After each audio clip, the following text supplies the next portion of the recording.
welcome everybody to another FrameCast. This time, no technical difficulties, no audio that's refurbing. Hopefully, everything should be totally fine. And we're back. We're back to the good old grassroots of the FrameCast. How about that, Drew? Are we? I think I so. had more hair back then, and I was a little lighter. Where are you, man? We should actually I should actually go back and really. No, whenever I looked at videos or pictures of myself, I'm just talking 5 years ago or so. Mm-hmm. It makes me sad to how much weight I've put on. I think that whenever you look back to pictures of yourself, you always remember the good looking ones, because I have some pictures of myself where I'm a little bit better in shape than I'm right now. I have some pictures of myself where I looked a little bit better with my hair sometimes. I'm oh man, I wish I looked like that. But then there are also pictures where they're taken, you just have a bad picture day, or you just kind of don't really like the way you look there. And I tend to kind of forget them because I can't imagine that I would always look better when I was younger. I can't imagine that that's only going down. I'd like to not believe that.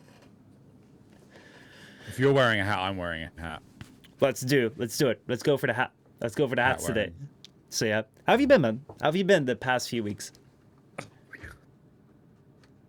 Doing too much. I'm always doing too much. I don't know if you ever have it where you get weeks where people say oh, do you want to do something this week? And I'm like, I genuinely no free time.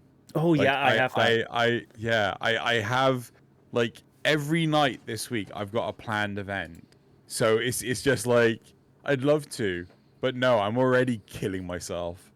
I can feel you very much on that. It's there are things popping up where I'm I would love to say yes to this, but I don't know how I'm going to schedule this all in. I really don't know. And I'm oh god, I remember 2 weeks back or something, I was I didn't stream for a week because I was so busy. I was hopefully there will be a week of rest or something, but that hasn't come yet. I'm kind of wondering I really don't want this to be the new normal, but what if it is the new normal? It's possible. Well, the holidays are upon us soon, and hopefully the last week of the year people won't throw everything upon us, apart from just family food gatherings or something, as long as they can still continue, hopefully. Yeah. My plan is to actually go visit family, not this weekend coming, but next weekend, and I'll be down there the entire time for the whole of Christmas and everything. Nice. So yeah, it makes life so much easier when I don't have to worry about food. It's just oh, food comes to me. Dude, this is heaven. That is amazing. That is one of the most underappreciated things in life, where I'm all those very 18-year-old kids, 17-year-old kids are oh my god, I'm gonna live on my own. I'm dude, you don't remember how good you have it. Appreciate it. Appreciate it while you can, my man. Anyway, today we're going back to the grassroots of the FrameCast, where kind of we started out talking about one single topic and kind of diving a little bit deeper into it, and that's what we're doing today as well. We got one single topic. I kind of felt that we were moving more and more towards a news podcast, but then we weren't really finding the news ourselves. We were just reading out articles and be hey, there's this thing that we kind of just read an article about. We kind of noticed as much as you. What do you think, Drew? Oh, that's what I think. Okay, let's move on. And it was kind of I mean, there's so many of those already. It wasn't just that, but there was also so much you had to put so much spin on it, and it's so much negativity. Mm-hmm. So much news is bad news. Today we found a puppy. It was happy. That kind of news doesn't exist. I mean, there was good news. Was it today or yesterday? I mean, what's the good news? Still sensationalized. Basically, Bobby Kotick is being ousted by the board. Sorry, no, the shareholders of Activision Blizzard and a few board members, because it turns out that he was he had more of a hands-on in some of the shady dealings than he originally claimed. He would send emails to the directors and things like this and say this for me, and so he could say oh, I didn't know anything about it, but he was fully aware of it. Wow. Whew. I was wondering whether we were gonna see some big heads roll sort of thing for Yeah. this like situation. I know that with lawsuits and stuff like this is gonna take like always such a long time before something really happens. But Mm. yeah, I didn't hear about it. Like another like good piece of news. Look at that. We stopped covering news and we find all sorts of good news and stuff. Yeah. Actually, like remember games being delayed all the time? Actually, Yeah. Halo Infinite just kind of like launched like kind of a month ahead of schedule without like any fanfare. They were like, "Well, it's out now." So the multiplayer is just out right now. The game is just released, and it's like at first it was like people were saying like, "Yeah, the beta's out." I'm like, "Wait, the beta's out?" So like we're doing a letter like 2 days. Like, no, it's just out right now. Like it's just released. I'm like, okay, cool. Please give me more of Wow. those. So yeah, that's pretty damn cool. But yeah, today we're going to be talking about one single topic, which actually may seem like again like a little negative, but like the thing is like I don't really want to focus on the topic necessarily itself, but kind of like dive around it. Like what does this mean? And I think that this Yeah. is a pretty big topic with a lot of things to cover around it. So we're going to be talking about YouTube's removal of the dislike button. But before that, let's get into some of the core elements that we always do. What games have you played recently, Drew? What have you been up to with gaming? Um, I I got I got my 2B statue. Nice. Yeah. So what you call it? There's photos of her on Twitter, but Twitter like sort of downgrades the quality of the statue's so lovely. It's such a high quality statue. Like there's no photo do it justice. Um, but what else is there? So I've been playing actually a lot of Rune Terror, the Legends of Rune Terror game by Riot, because I ended up starting to watch the Arcane series on Netflix. I'm like, I'm actually really enjoying this. I don't like League of Legends because it's so toxic, but I've also been having a hankering for Hearthstone, but because that's Blizzard, I won't touch it until Blizzard sorts its shit out. Let's go try Runeterra, and it's on the Epic. So that was a story in and of itself. But I finally got to play the game, and yeah, no, I'm actually enjoying that. Played a bit of Warframe yesterday with the Prime Resurgence shenanigans. What else have I played recently? Oh, I've been playing more Void Train. Oh, but okay. So you said that there was like a story and a half behind like the Epic Game Store. What was going on there? So okay, basically, I couldn't play the game, right? And this is fully branding myself with what you call gamer entitlement here. So the first problem was I started the game and it instantly said that it wasn't available for my operating system. So I logged into my 10-year-old account and it wasn't available for my operating system, which is confusing as hell considering I'm using Windows 10. An operating system that no one uses, so niche. Like who would use that? Yeah. No one's ever heard of Windows 10. Anyway, so I turned off the game, and then the immediate second problem is Epic does not recognize when the game is off. Okay. So I can't turn it back on, right? I can't uninstall it. I can't, right? It's on my PC, and Epic still thinks the game is running. And like I've gone through my services, I've gone through the startup applications. There might be something there that I've missed, but sure enough, Epic thinks the game is still running. And I'm like, I don't give a flying. So I then proceeded to uninstall what you call Epic, not realizing that in doing so, it completely took out all my games and everything. I mean, one would assume so, but yeah, no, it just took out the whole drive. It was just like, well, fucking piece of shit. Because I was going to install the game itself, but in like the program and features of Control Panel, Epic does not install games properly. It just puts them on the hard drive, and then that's it. So the only way, so you have to uninstall Epic to realize that the game's not running. Not realizing that would just take out all the games that were on the hard drive. So I had to reinstall. Yeah, anyway. Then I put it back on. Still the same problem.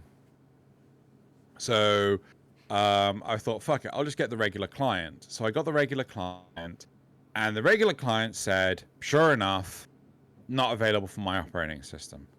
Now, I spent ages Googling why I was getting this error, and all the fucking results were coming from Valorant, right? So, to clear your cache on Valorant, or, oh, you need to update your graphics card drivers. This is related to Valorant. Every search result was to do with Valorant. None of them were to do with Runeterra. So Eventually, so for you as like the Valorant main player that like plays that game every single day, that was very applicable. right. So after that, I then went on and found. Oh God, what was it? Sorry, my brain's just frozen. So I did some investigation, and I then discovered that maybe my account wasn't set up properly. Right? So because it was a 10-year-old account, the likelihood is that there was some stuff that had changed over the years and I needed to hit some... Right, so I logged into my account on the Riot website, and sure enough, I needed to set my Riot ID. It's not like they couldn't turn around and say, oh, ID's blank. No, it was, this does not support your operating system. Fucking lovely. And Anyway. once you change that, the game ran fine. No. Oh. Right? So it got worse. Shit. So I got everything, and then I tried to. So I turned on the launcher and play the game. Right? I don't know if I'm getting. You're kind of breaking up. issue. You're kind of becoming a robot. I have no idea why, because nothing telling me. Though on my network, something's downloaded. His network might why? be down. I don't know. He set something. He's frozen now. We're frozen in time. Okay, you're back. Right? Was it? Yeah, it was Epic. Epic was downloading. Epic was downloading without saying it was downloading anything. Holy shit! Right? It is notorious for doing this. It was listening to you. It was hearing you talk shit about it. It was like, let me go and start to download in the background. What was it? Just some random shit. Just like not a clue. Like sorry. Let me just refresh my camera because to me desynced horrible. Yeah, you're desynced a little bit. Hello. Oh look, it's Michelle and Michelle. It is me twice. There you go. Is it me you're looking for? Yeah, that should be better. It might be better. I don't know. But anyway, so. What I was trying, fucking epic, right? So sure enough, Riot said I could play the game, right? And I'm like, fine. So I hit the play button, and it came up with this error message with an actual error number, right? That you could look up. I looked it up, and effectively, the error number meant that I couldn't log into the region servers. Weird. And when I was updating my account details, I noticed something that seemed really off. My region was set to China. Ah, because you've actually never played there, have you? You've never been there? No, I've never lived in China or anything. Right. Still was my date of birth had the year ending in 02. So evidently my account had been hacked since I stopped playing League of Legends years ago. And you hadn't noticed in those short 10 years that you haven't played. Yeah, so I hadn't played, so I hadn't noticed. And they hadn't changed my account password or anything. That is so weird. They just wanted to play. Obviously, they were trying to use my account details without actually triggering. I mean, anyway, so they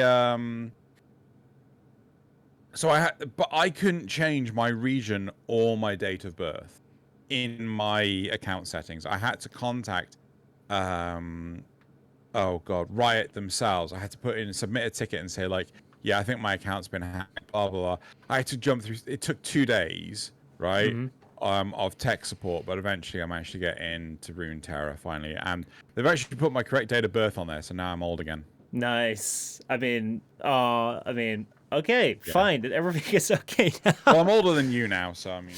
Oh no! But at This is least where you turn around and say, "No, I was born in '05," and I'm like, "Fuck you." asshole." actually no. I was like my date of birth is like 1900 or something for like every single thing that I'm logged into because like back when I created all my accounts, it's like all the way down, so you have no restrictions because why fill in your correct information on mine?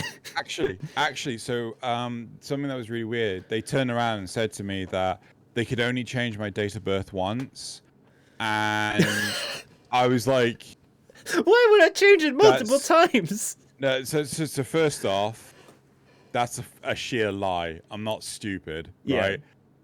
Second, UK law states that it is a company's responsibility to have the correct personal information. So if I tell you my personal information on your account is wrong, you have to fucking believe when I say, right? I've discovered my bank. My bank is fucking the NHS. Like the NHS has got my middle names wrong. Wow. That's insane. Like you would expect that, like at least the NHS, the National Health Service, would get it right. So that, if you're actually like in the hospital and like the doctors need to check up on you and they're like, okay, so what's your name? You'd give them your name. They're like, they have your file. They're like, oh no, that's not you. We're just gonna like go and find your file and then we can help you because maybe you have something that we need to know about, so we can't really help you before we have your file. So what was your name again? It's like, oh my god, that's like the one situation in which I would not like to have like a screw up in my personal information. But yeah, holy shit. The big thing is, I've been in the hospital I don't know how many times over the years, right?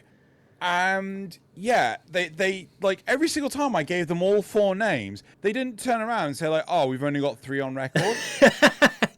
They're just like, come the fuck on. that is actually not an attitude which I would like to have in a hospital. It's like I can understand it if it's just like I'm checking out McDonald's and they're just like they gave me 4 names, like there's 3 in here. Oh fuck it, who cares? Just like I don't care if like they just make my burger and it's like let's just like forget like 1 slice of like tomato because like well, who cares? I'd rather not have that in the hospital when they're like doing surgery. It's like did I leave something in there? Who cares? Better yet, pizza, right? They're minus a slice of pizza. It's fine. Just like you open your pizza. Why is there a slice missing? Oh man. What have you been? Yeah. So I've been playing obviously like a little bit of Halo Infinite since the multiplayer is out. It's an alright game. It's very interesting. It's like one of the few games that kind of like it really feels it goes back to like the old days where the multiplayer is very much Halo. I haven't really actually played a lot of Halo multiplayer, so like this is kind of like my chance to like go back to like the early 2000s to 2010s to like actually like feel what it's like to play Halo. But also like no skill-based matchmaking, so it's just like very just like straight down grassroots just multiplayer, which honestly I'm quite alright with. And then what else have I been playing? Oh, I've been playing a very interesting game. Who let me on there? I've played not sponsored. Yeah, you probably like. I'm not even gonna say the name because y'all know which one it is. That doesn't really count. That doesn't count. Okay, you were on it for 20 minutes, right? It was to help a friend. Yes, I did help a friend by playing the game that we all know from the YouTube thing, the shadow game, and y'all should know right now what game that is. And honestly, it is something about some bug spray. Yes, some leg ends. Something about Jontron in pretty much every single one of his videos right now. It is honestly not as cool. It is literally like it has like an insane opening cinematic where it's like, okay, so this might look like quality, and then it's just like trash, and it's like it's got an autoplay button on 2 times speed. Like you know when your game is good that your game has an autoplay button where it plays stuff and you can play it at 2 times speed. I'm like, dude, can you imagine? Can you imagine, like, you create a game and, like, you have, like, a game director above you that comes from one of these games and you're like, dude, I created this really cool, like, gameplay mechanic. He's like, awesome. Now, look at this. In the final product, we're going to have an autoplay button. It's going to be at 2 times speed. It's like, but what did I create this shit for then? It's like, well, I don't know. But anyway, so yeah, like the entire game is like you just auto play it. There's like a bunch of like predatory things and like monetization, which is like blew me away. There's so many ways that they're asking Oh you to god, like it's put so money bad. into it. The way that's like you like okay, so like most games that I know of this type, the gacha kind of genre, I remember being because I played one of those games like rather like religiously for a little bit before I realized what these game what kind of games those were. But like I remember like you would have like you could play free to play, you could kind of like struggle by, and then you could like use your currencies to level things up. But there's again like a million things to level up. However, like your level up is like a chance. So sometimes you just spend the money and you're like you don't level up and you have lost the money because who the fuck cares? This game's not fair. And then if you want to like what was it? If you want to change equipment, you got to pay money as well. It was like there were so That many that was ways. that was the freemium currency. But yeah, Yeah, it but was still, it, it was God, it was setting you up into that mentality of constantly spending. spending. Yeah, Um, yeah, so either you were spending the free currency or you'd be spending real currency, like premium currency, and because it was getting you in that mindset, it was very much like, oh yeah, it's all right to do it. It's all right to do it. Like again, there's only one gacha that I really play, which is Cinelas. yeah, Or Cinemalis. I still play that, and it's getting worse. I don't know how much longer I'm gonna keep playing it. I've enjoyed it. Don't get me wrong. At no point in time do I think that I've wasted my time, Mhm. but to the point now where we're getting pushed down the ranks and we're still fighting other guilds that have the same damage output that we do. Wow. So it's like, so that would only mean that the gap between the top and the bottom it's just getting wider. I mean, like, So I can get that because it makes sense for like if people pay money for it, that they actually like become better and better. But at the same time, like, I mean, I had that with the two gachas that I played was the one was Epic 7, which was like literally like on mobile. It was like yeah, this like it's a typical gacha. I got into it because I saw I think DK played it, Gridark played yeah. it. There were a couple people from the Warframe community that played it, and it looked kind of cool. And I played that for a little bit. I was like, oh man, this is like fine. I know it's like predatory and like monetization land, but it's alright. I'll play it. It looks kind of cool. And then one season, I was like, let me go and like try this seriously, like free to play, so try and get everything. And then like I barely got by, and then like the next season came along. I was like, yeah, fuck it. This is just like I'm just gonna like yeah, this is gonna be a waste of time. I'm never gonna get everything. Fuck it. I'm gonna be out of it. Second one was Genshin Impact, which I know Yeah. some people say is like it's like a gacha light, but the thing that really got me with Genshin, it's a beautiful game. If it was just a regular free to play game with like monetization features in it, I would play the death out of it because it looked great. Like the setting was great, the story was interesting, the characters were well made. They frequently updated. However, the fact that if I were to like go after like enemies, like I kill an enemy of like level 40, I still get like 10 XP. Like I would have to like buy like The these grind. books to like keep on leveling things up. It was like there was just no way to do it free to play. Like it was literally made to like just cost you so much time if you wanted to do free to play. I was like, yeah, I can't. I really cannot go on with this, even though I really like this game. This is just too much. That's really interesting because like I've been trying to get back into Genshin. Because I got friends that really like it and things. It has died down quite a lot, but like I get so lost. I'm like, what the fuck am I even doing? It's almost too open world for me, I can right? understand that very well.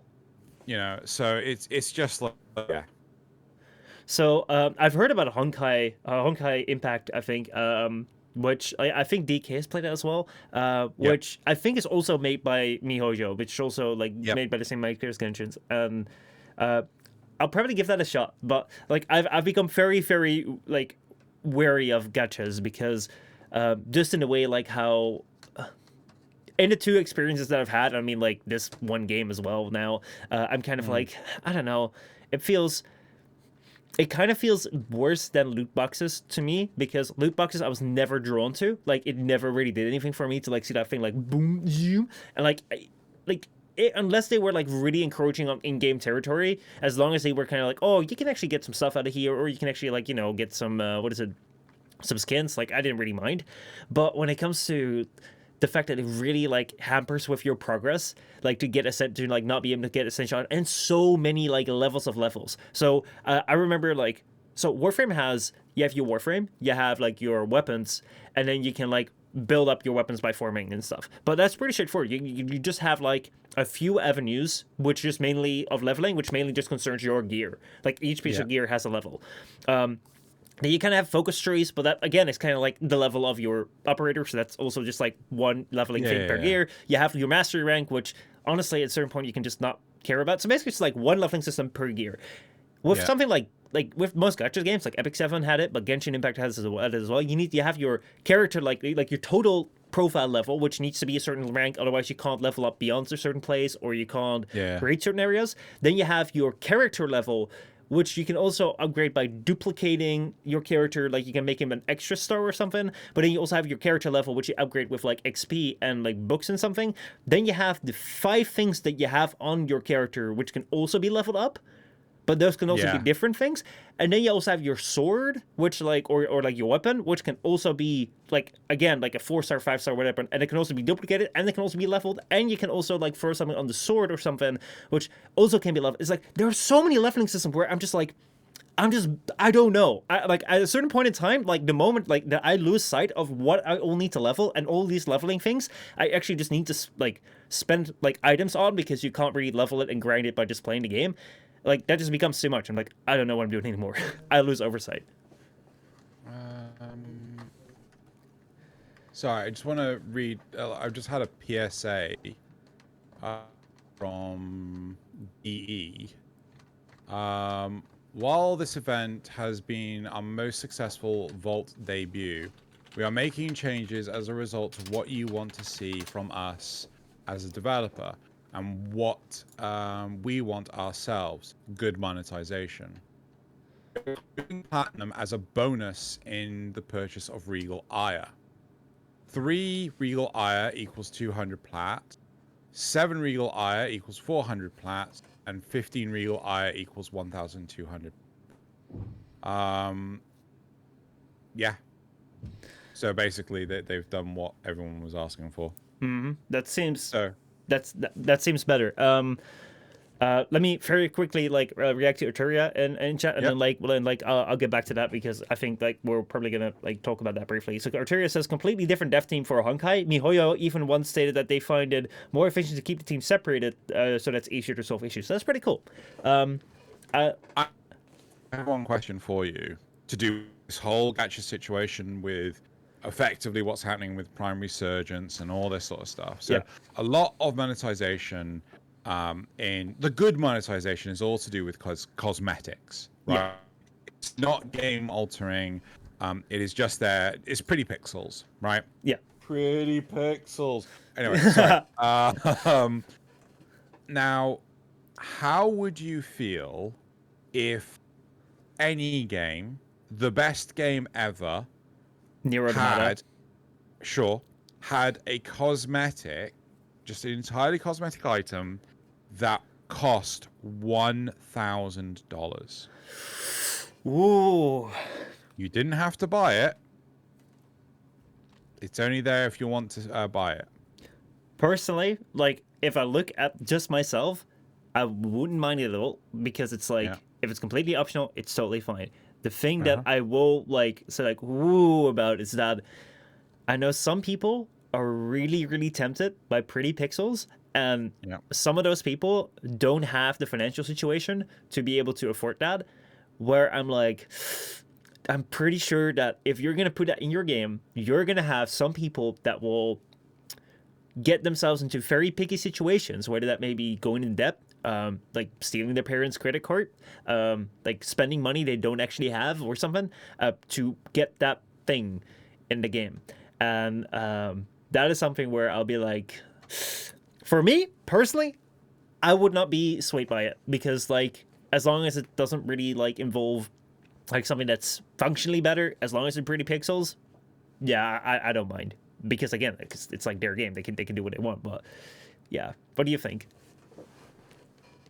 It's difficult because as you put it, like it's not the game developer's responsibility to police your own financial spendings, right? That's your responsibility. at the same time, they have to realize that they're setting a standard, right? Where, you know, if like the biggest company I despise for setting the standard for prices is Bethesda. Bethesda slaps a price on it, people will buy it, and then the other publishers get the okay to raise their prices. Kind of like right? Apple with like their iPhones, which first cost like $600 and now they're $1,200, $1,400, and like everyone follows. And like, oh man, like, And go ahead.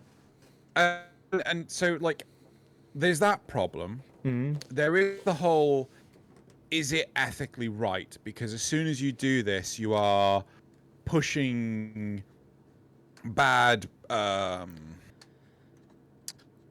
You are effectively twisting the arm of people who do have a tendency to spend money, right? You know, the collector's complex, right? Yep. I have to have everything, right? And yeah, so personally, I have no issue with it. Ethically, I do not know. It feels like you have to consider the people that are that would fall victim to it.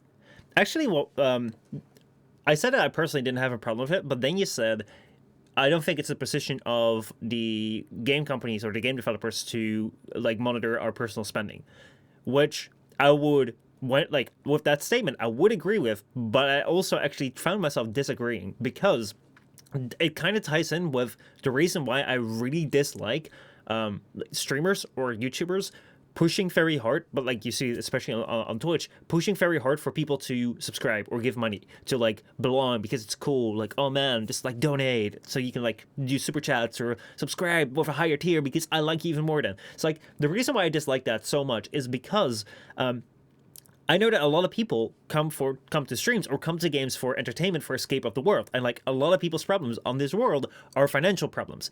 And a lot of times like you come to escape just to like forget about that. And then if the thing that you escape to is kind of nudging you. or pushing you towards like making your financial situation worse, I'm like, that is a really nasty thing to do. And with streamers, like I kind of dislike the personal element. However, it is actually not as bad as with games, because if you have basically like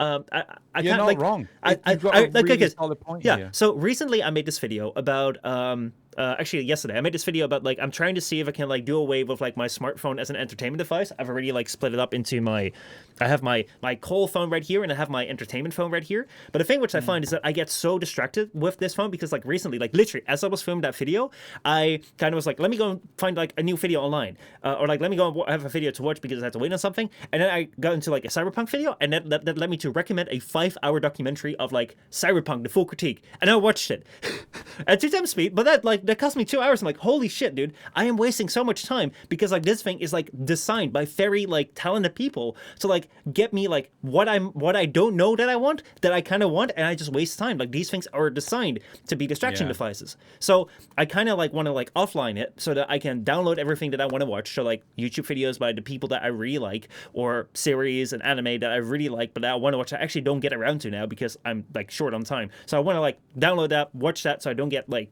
I have that control. But in the same vein, like you have these very talented people right now at play that are working in like especially free to play like games, but also in like pay to play games with premium currencies that are really like talented to get you to want to spend money.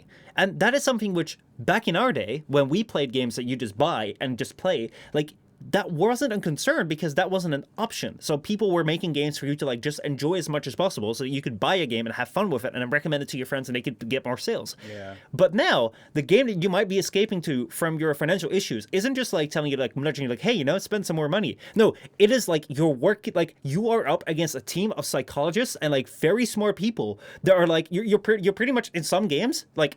The raid game that I played is you're literally entering a casino that is just made for you to like spend money on every single turn you make. It's really interesting because a little backstory.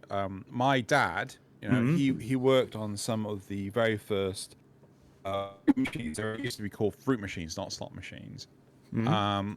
And this is going back a very long time now, but he knows how they were programmed because he was one of the people that actually helped program them. They are designed to earn a certain amount per number of spends. Yeah. Right. So if you spend £5 in an hour, it will earn £1 out of that. Right. It will give you back £4 in the hope another £5. Yeah. There's a Right. really interesting video by Veritasium where they have one of these like you know these machines with like lights and you like press it and like you gotta press and the light swaps between the two. Like he did that with like a photosensitive like reactor. So it's like the moment it sensed that the light went off, it like hit the button. Like you couldn't get it more precise. And they would miss and then they would hit sometimes. And they were like, is this device wrong? Like what's going on? And basically it's like because this thing is just programmed to give so many errors until it's like earned it back and then like it will give you a jackpot. It's like yeah, it's not a skill thing. It's literally just programmed to like make money. It was.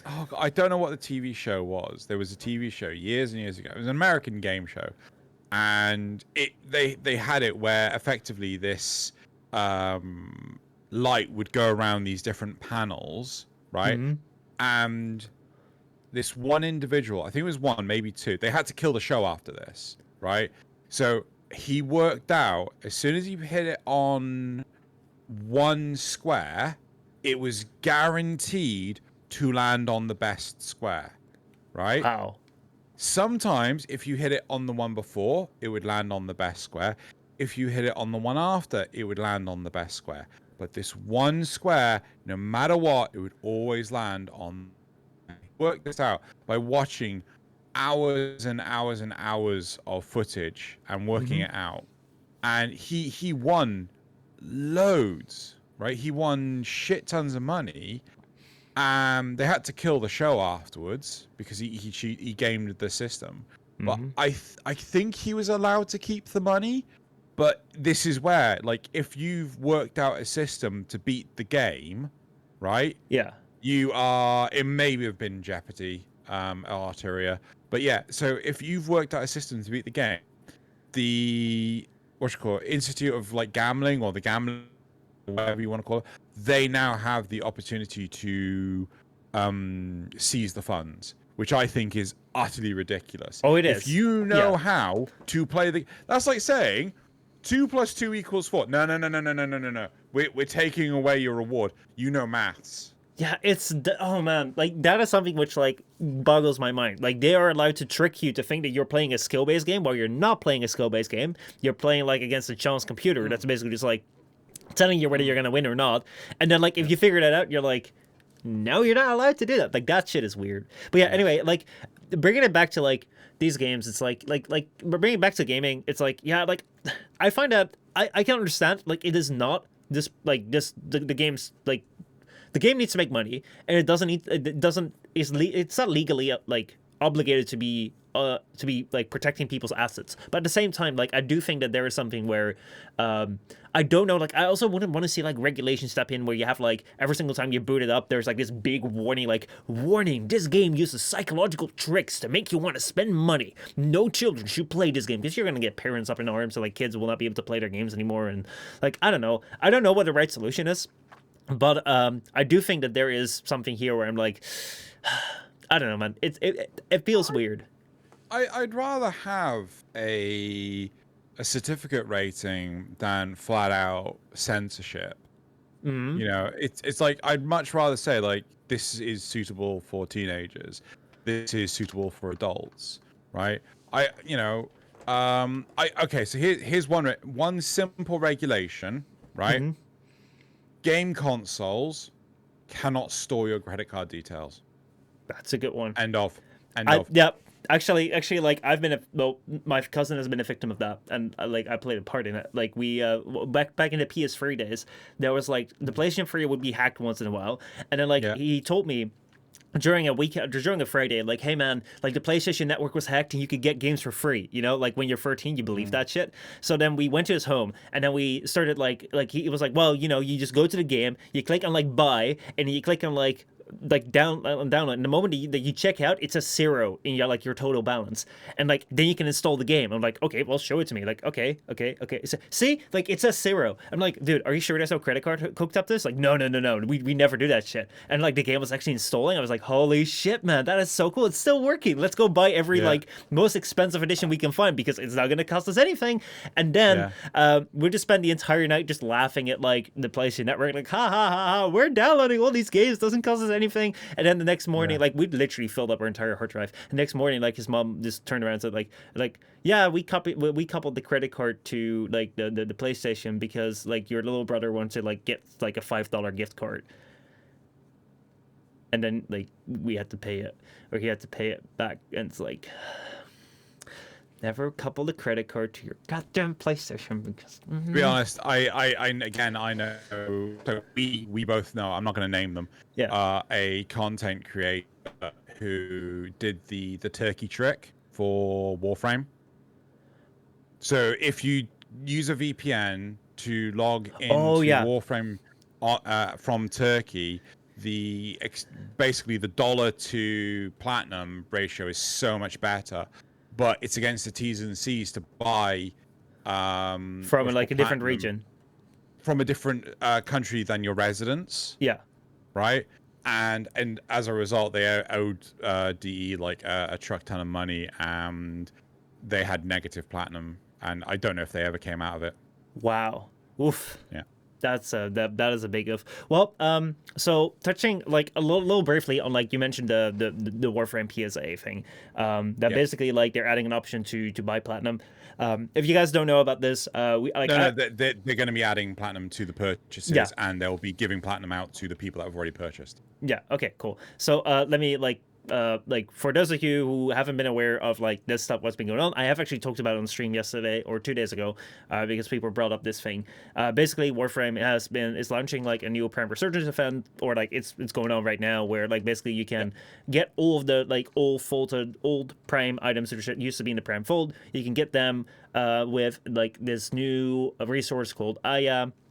And you can buy the Prime accessories, or you can buy Prime like right out with like a new premium currency, which is Regal Aya. You can only spend that on the Prime items, and you can't trade it, and you can't spend on anything else. And if they like stop with this event, like you can't use it on anything else anymore until like they bring it back, or they don't bring it back, which is up to them. And there's been a lot of controversy within the community about this because first of all, like they were like, why can't I trade this? Second of all, they were like, oh, this is probably something where they're gonna try and like devalue the Prime bundles, because basically like what you could do before, you could buy the Prime access, you would get pretty much like you buy it for the worth of the platinum, and then you get like the Prime stuff. So it's a very good way of like buying platinum and buying Prime access at the same time. However, now they're arguing like, oh shit, now like because you don't get the platinum anymore, basically like they want to like increase their platinum sales, or decrease the amount of platinum that's in the game, which just like sounded a lot of alarm bells to a bunch of people. People are like, oh man, really up in arms about it. And now they're adding in back like platinum to the stuff. Is that somewhat correct? See, like, I don't think that's what they were trying to do at all. I think they were trying to have a completely autonomous system. If have I broken again? A little bit. So you said you thought they were going to have a completely autonomous system. Yeah, that they could kill off if it was really disliked, right? If the player base were really anti this system, then it just never come back. The end. No one's lost anything, you know. Mm-hmm. However, you know, as a show of good faith, they have done, because like I can see everywhere like some of the complaints and things, which is crazy. Oh my god, how is this going to affect Barrow?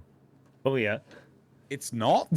Like how you know, but I don't know. Like I'm still skeptical that Prime Resurgence is going to come back ever, only because of how vitriolic. I used a big word. Which got players are regular ire, but it's like, well, they want you to play the game. They're not expecting you to get all the primes and everything straight away. So like the thing that stood me up like the wrong way, and again like I went over this on stream and like I haven't played the game in like almost a year now, so I don't know Yeah. that much. It's just someone brought it up and I read it, and what from what I read it, it didn't see to me it didn't seem nice because to me like I started playing Warframe back in the day when you could just get all the prime items by just farming them and the void, and I thought that Apart from the cosmetics. apart from the cosmetics, but you could get like all the prime gear, and I thought that was beautiful. Like I thought that was one of the most beautiful things of this game, where even if the prime access for like this reskin bundle, like basically it's like a new character with like a bit of a different skin, bit of increased stats. It's like if you look at the price of platinum and the character in the game itself, it's like, oh yeah, that makes sense. But if you step outside and you're like, wow, that's actually the price of like 2 AAA titles back in the day. Right now they're more expensive, but like the AAA titles. But that was like, wow, that's actually a lot of money you're spending. But again, like if it's a game you're playing a lot, worth it. Yeah. But like I always appreciated that, and then they came up with a Prime Vault, and I remember that the Prime Vault came in to like ease the drop tables because the drop tables in the void were too full. Like they could not add, like basically like we would have so many prime gear and so many prime warframes in the void that they were like, let's add in the Prime Getting new Vault. stuff was too difficult. Yeah. Let's add in the Prime Vault until we find a better solution for this, because this right now is like unmanageable. And then they found a new solution, which was the Relic System. And the idea of the Relic System was that people would play more of the regular Star Chart, which like was so large and no one could ever play it. That like no one ever played it. And it kind of like, in my eyes, kind of sacrificed the void, because I always loved that the void was like this magical space that no one knew where you were. You needed a key to get to a place, and then once you were gone, like the key was destroyed, you could never go back because you didn't know where it was unless you had a key again. And now it was like mapped out, and it was like, okay, well, Sorry to interject. I also it's worth highlighting other problems that the relics solved, which was always being in the void. Having to farm for so much longer to get the one item. Yep. Whereas if you had multiple people with relics, you're guaranteed. And one key could get you a stupid truck ton of prime parts. Yeah. Yeah. Yeah. No. So, and that was like kind of gatekeeping as well, because basically people would want to team up to like key share, and like you could only then run this prime stuff, like these prime runs, if you had the same key. And then like there were some issues with it that the relic system definitely solved. And then the relic system came in. I was like, okay, cool. We have the relic system right now. That is helps very cool. We can bring back everything for the Prime Vault. And then they started selling the Prime Vault things back again at us. And I was like, okay, so why? Like, I mean, that's kind of cool for people that want to get the cosmetics. But back then, you couldn't buy the cosmetics separately, which they fixed after like Jim Sterling called it out, which was really cool that they did that. But after that, they didn't fix that. I was like, okay, that is really weird, because right now, like, you have the entire Star Chart available to you. I know some people have said, so I was like, and you have all these prime relics, which like still retain their like name, because you can still have like every single prime relic of when like new items like, okay, let me phrase this. If a Prime Vault comes back, so if new items come back, you can farm these relics of like these old things, and you can keep these relics and you can use them at any point in time. So basically, you could farm all the relics, never use them, and then at a certain point in time, have all the available prime items, every single one, even those like in the vault right now, and you could farm them because you still have these relics. So it wasn't that the relics were too few.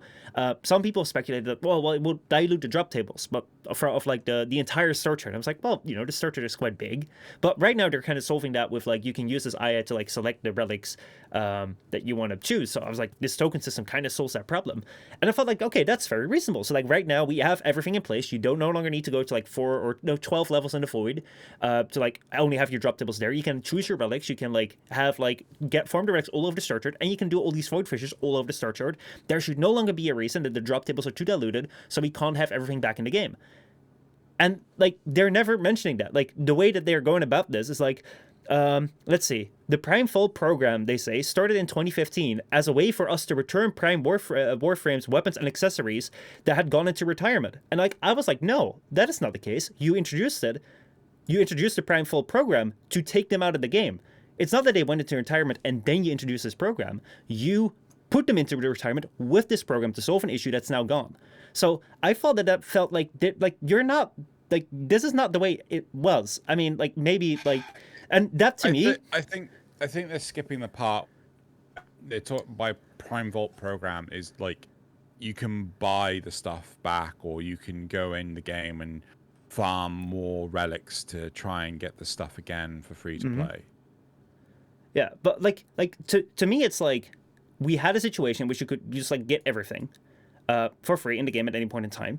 Then they're introducing this like limitation because there was like a need for it. It was a band-aid solution. The need is no longer there. They could bring it back. So when they're saying like we're bringing this in here to like offer a solution to this thing, it's like, well, the problem that you're offering a solution for is a problem that you're keeping in place because like for no reason other than no, now we have this Prime Vault thing where we can make money from. And to me, like I have no problem with them making money, but then like why are they not upfront and honest? Like, hey, you know, we introduced this first and foremost to like reduce the drop tables. Now that's no longer necessary. But hey, you know, people like to buy the Prime bundles back. People like to buy the accessories back. It's a nice extra revenue stream for us. So we kept it up. It's like if you do it like that, I'm much more down with it. But this just seems like, hey, we're kind of like, please just forget that, like, you know, this was actually introduced as a band-aid solution to something that's no longer a problem anymore. And now, you know, we're going to sell you back a solution. It's like, to me, that comes up like not great. So I'm it's a very difficult situation, right? They could do so many different things. I mean, first off, the only thing you have to buy is the cosmetics. Everything else you can get via the relics from in the game. Prior to Prime Resurgence, just during the Prime Vaulting period, you go do the Void, and you had a chance of getting one of these vaulted relics. Yeah. Right? But you could also just get random crap. Technically, that's still true today. Yeah. But the one of the problems is that what happens. So they've got so many primed Warframes now that are not coming back into circulation. Do they now start having triple packs? Well, when they do a vault. So to me, it's like they're not coming back in circulation. It's like that is something that they're actively, to this day, decide. Well, not right down to this day, but that they were actively keeping blocked behind. They didn't need to put it in the Prime Vault anymore because like they solved the problem. They solved the the Void Tower system that required these Warframes to be taken out of the game. So I think that they only, so if they kept all, oh god, it's like 332 vaulted relics in the game, right?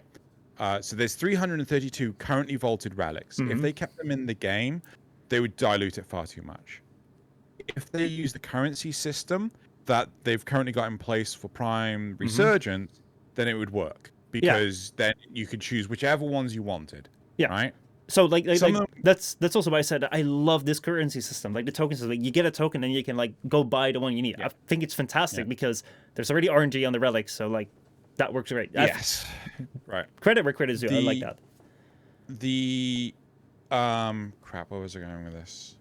But the problem is the monetization of it. So when you're buying the primed vault, let's go with the original Prime Vault stuff, you're only able to buy a jewel pack. So we just had Nyx and Rhino, which is why they're not coming back to the Prime Resurgence. And they have cosmetics as well. So it's like, I think they had the Targus, the Distiller Extractor, one of the Sargatras, and the Doctor Who sigil, right? That goes on your chest, right? The only one I cared about was the Targus armor. I think that's the case for nearly everyone. But you know, if they try and bring back into circulation the cosmetics, then what do? Like, because again, if they ran a vault for, I think it's only up for like a 2-month window, right? Yeah. They could only run 6 vaults a year, right?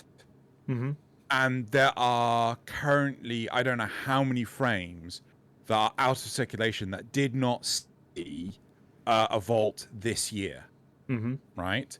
Because so do they start having triple packs? Do they start having quadruple packs?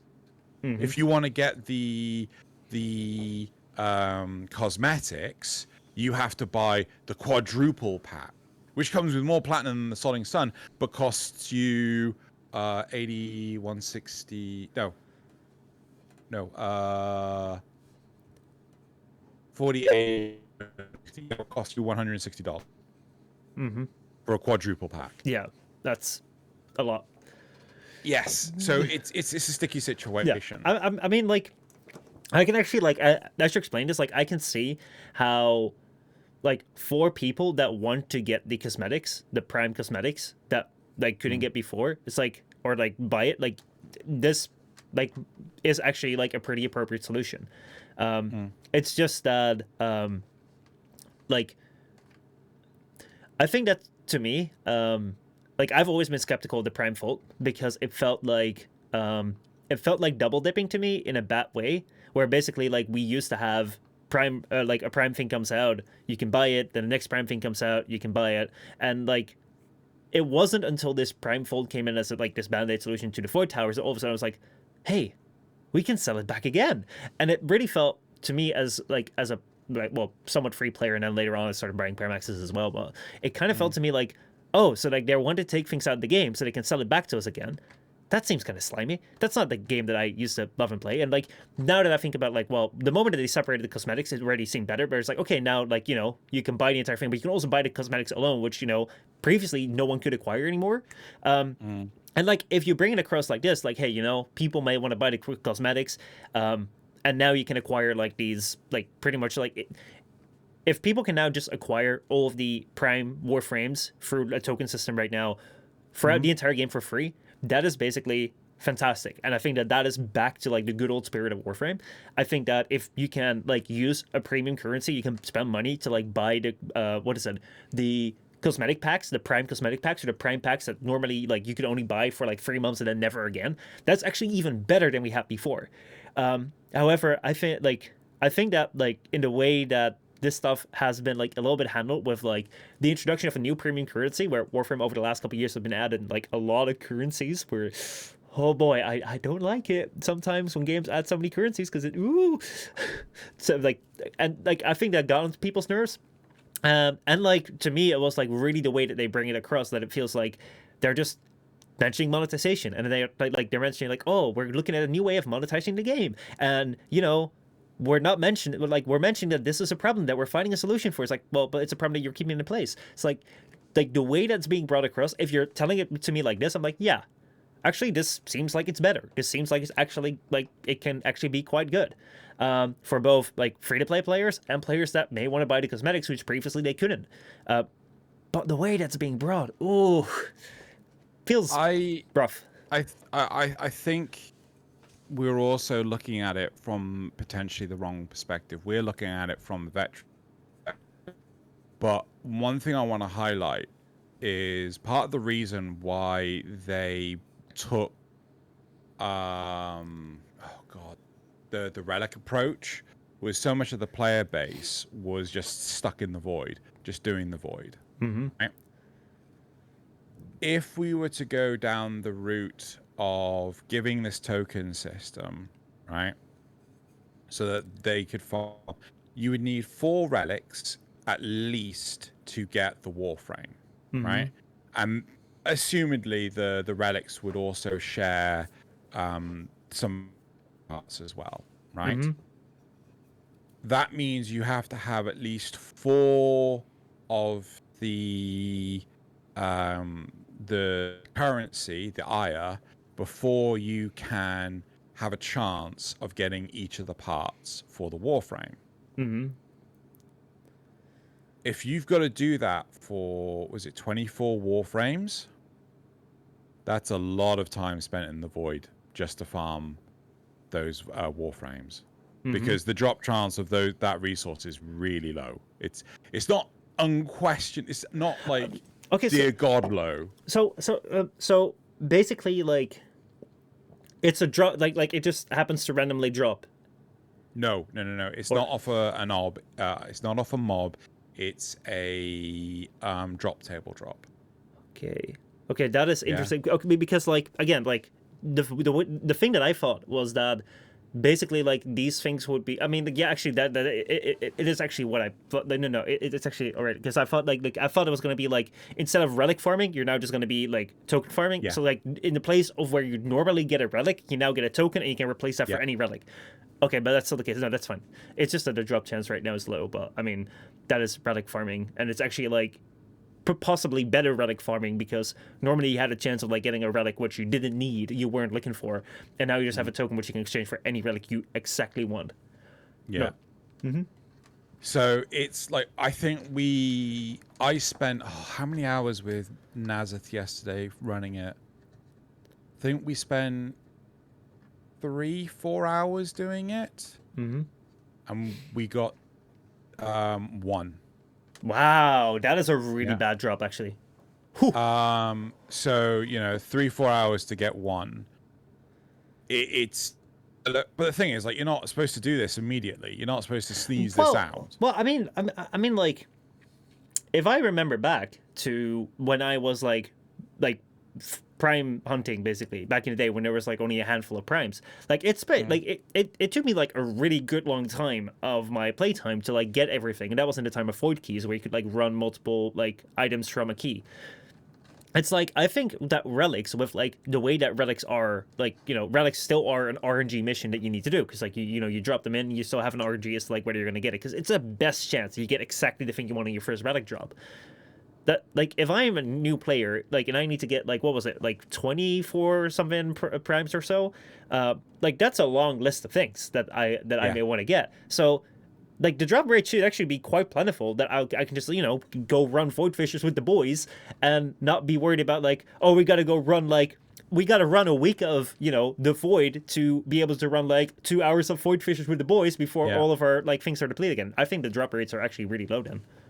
4 hours. Arturia's just turned around and said apparently the best way to get Ire is by doing the Ghoul Purge bounty, which apparently gives 3 Ire on average. I'm not quite sure about that. That seems hell on the void. You're talking like what, 1 every 30 to 50 minutes compared to 1 every 4 hours. Yeah. So the double drop. Double drop, is it drop rate? No, drop chance booster also applies to them. So if you get 1, you can get 2. Go purchase it as a common drop, Arturia says. Maybe explore that. Yeah, but it's a common drop in the void as well. But it's still 4 hours to 1 drop. Yeah, no, it's listed as a common drop. That is fucked up then in the drop tables. That's not common. That's not common. No, I mean the thing is, you only get a result like you only get a reward once every. Is it sea rotation then? No, it's all of them. You get a reward like on average once every 5 minutes, right? It depends entirely on the mission type, but it's like once every 5 minutes you get a reward. But with the Ghoul Purge, Void, it's not common, no. Tried all Void missions, but only Mott gave some Ire. Honestly, it's listed as common, so... You know what we need? You know what we need right now? Let's get 2018 controversial. We need some data mining. Oh my god, yeah. But it's just like, it's... Still, it's not the end. Oh, so everyone's just gonna go. Oh god, I'd rather do the void than I'd fucking do Ghoul Purges. Ugh. Oh boy, yeah. Well, I mean, like honestly, I'm glad that we've like touched on this because I was actually like rather harsh about it with like 2 days ago on stream because I read the thing and like it read to me like really badly, sort of thing. I think that there's a lot more to it. I think there's. If they kept Prime, so if they introduced the system as you are proposing, it would destroy, not destroy, that's too hard. It would massively impact the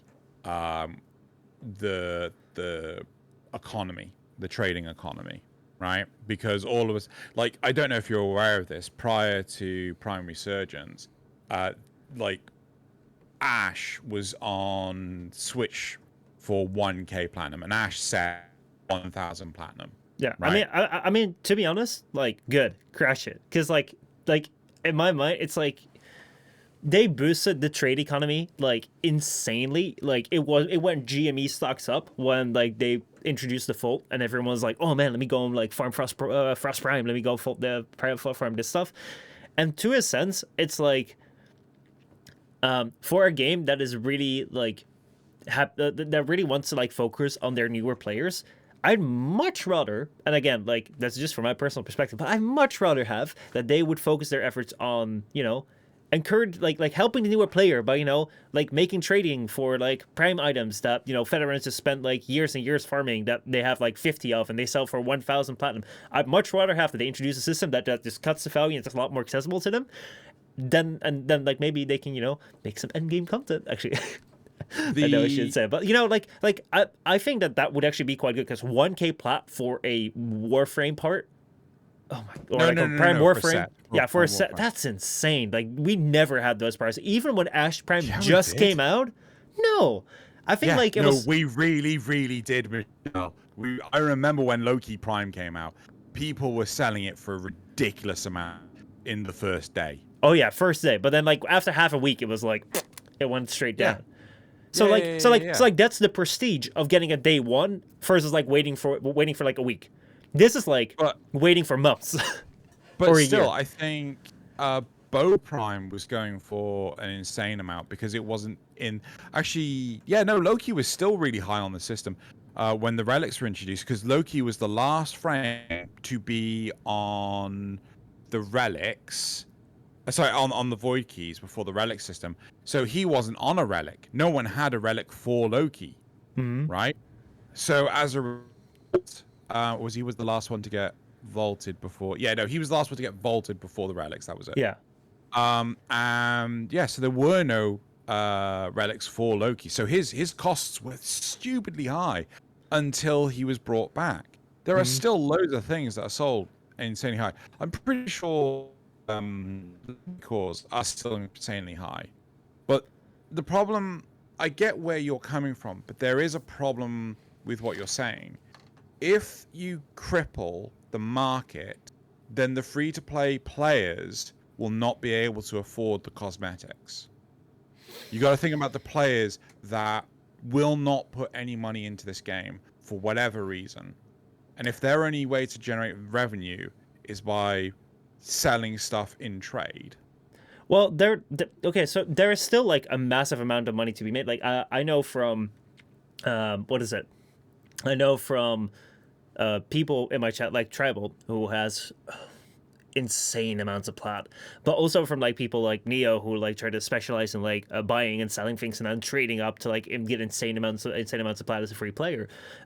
Like one of the best ways actually, or like back when I played, was Rivens. Like Rivens would literally go for tens of thousands of platinum if you could get the right Riven, and that is definitely something where I can see like I think like Riven trading to get to the perfect Riven is something where you can ask more platinum for, because that's basically going to be what's it called? It's basically going to be like something that like veteran players with like tons of platinum that don't really care about it anymore.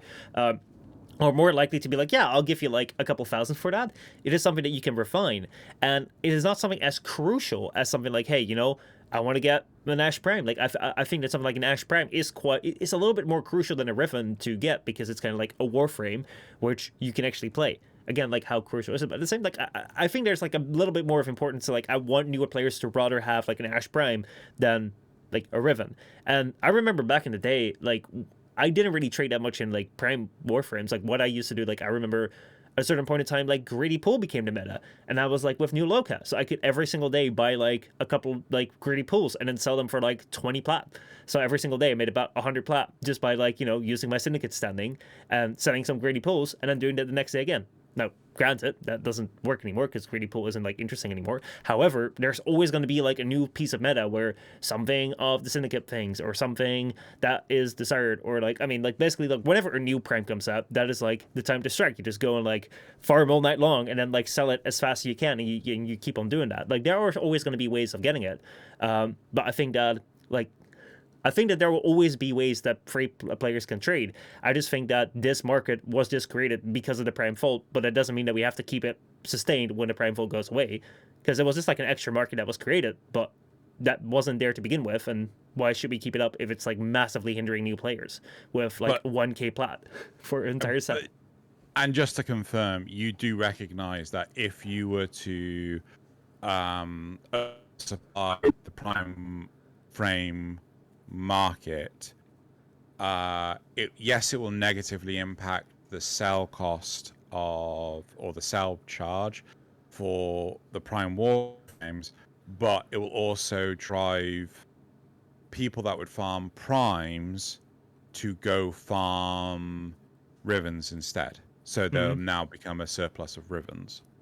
Well, getting like the perfect Riven is always like a sport, which I think that when it comes to like getting the perfect Riven, because there are so many Rivens or so many weapons, that there's so many like perfect stats, which also change based on like the way that the builds are changing, or like what's it called, when like they put in balance changes or like melee changes or this. So like Rivens will always be like fluctuating, and like there's always going to be a certain like demand for it. Obviously that's going to be impacted, but at the same time, like there are still a lot of ways to make platinum if you want to. And a lot of times like the people that will actually hold on to like these ash sets and like sell them for 1k aren't necessarily like the new players that want to make money to, oh man, now I can like buy my first Warframe slot. It's like most of the time it's just like people that like really just want to, I want to get to the 100k plat mark, or I want to get to the 200k plat mark. Like a lot of times people are just like hoarding it, and they're like trying to like sell it for as much as possible because, oh man, that would be so cool. And like I'm totally fine if you want to do that, and there's tons of ways of getting it, but because this was introduced at a certain point, like, or like it was a side effect of like when the Prime Vault happened to come into existence. And like I think Prime, like this Prime stuff is quite crucial. I'm like, yeah, like I don't think you need to worry about that too much, because like yeah, I think it's totally fair if people want to get a Warframe day one, Prime Warframe day one, 100k, 1,000 plat, go for it. But then within a week or within a week or two, like the price will come down and you can like buy like the one part you need. Now, if it's like Ash Prime is going to be at 1k for like the next 2 years until he comes back into rotation again, it's like, holy fucking shit, that's insane. What if Ash my favorite Warframe? What if I want to do the polarity builds? It's like, that seems a bit much to me. But then again, I haven't played a game in a long time, so what do I know, right? what do I have to say on it? I think time will tell. Mm-hmm. I think this would be a viable alternative to the what's the name? Damn. The Prime Unvaulting, but instead of just but still have it come and go sort of thing. So like 3 Warframes come out every 2 months, or 4 Warframes come out every 2 months. Yeah. So. Anyway. All right. Well, let's. I guess we went down further than we expected. We didn't just go grassroots. We just went all the way down straight to the core, and we didn't just do a FrameCast about one single topic. We did it about one single Warframe topic. Holy shit. That's been a while. But let's get to our titular topic of today. So, why is the dislike button so important? We have like about half an hour, so I think we should be able to cover like a little bit of it. So yeah, basically last week, November 10th, YouTube announced that, oh man, it was going to update something, and people around the world just held their breaths and were bracing for impact, because every single time YouTube updates, you bet it's something bad. So YouTube announced that it's going to be hiding the dislike counter on the platform going forward. This means that videos will only show the like count publicly, but not the amount of dislikes. They made a blog post where they basically said a couple of things, where they said they tried some experiments this year to like hide the dislike button for some people to see whether it would like impact like dislike attacks, and they define dislike attacks as people that like work to drive up the number of dislikes on a certain creator's videos. They said that this experiment that they did showed that a no visible dislike counter actually led to like a lesser chance of a video becoming disliked. They also said that smaller creators have told YouTube that they were unfairly targeted by dislikes, which YouTube says is the case. I'm kind of surprised which smaller creators actually have spoken to YouTube. If those smaller creators could tell me how they did it, I would love to hear the methods. But I don't know. There's actually a person on YouTube that actually would listen to creators. But hey, you know, smaller creators have said that. They said that the dislike button is not going away, but they're just hiding the count. And they heard during the experiment that some of you, that's their words, some of you have used the public dislike count to help you decide whether or not to watch a video. We're extremely sorry. to have you lose that option. That's basically kind of what they said. Now, before we get into that, I do want to note that a lot of people have like reacted to this in a negative way, because it wasn't very well received. One of which is most notable, before we get into our opinions, was the YouTube co-founder Jawed Karim has actually changed the description of the very first ever YouTube video. First, he changed it to when all YouTubers agreed that removing dislikes is a stupid idea, it probably is. Try again, YouTube.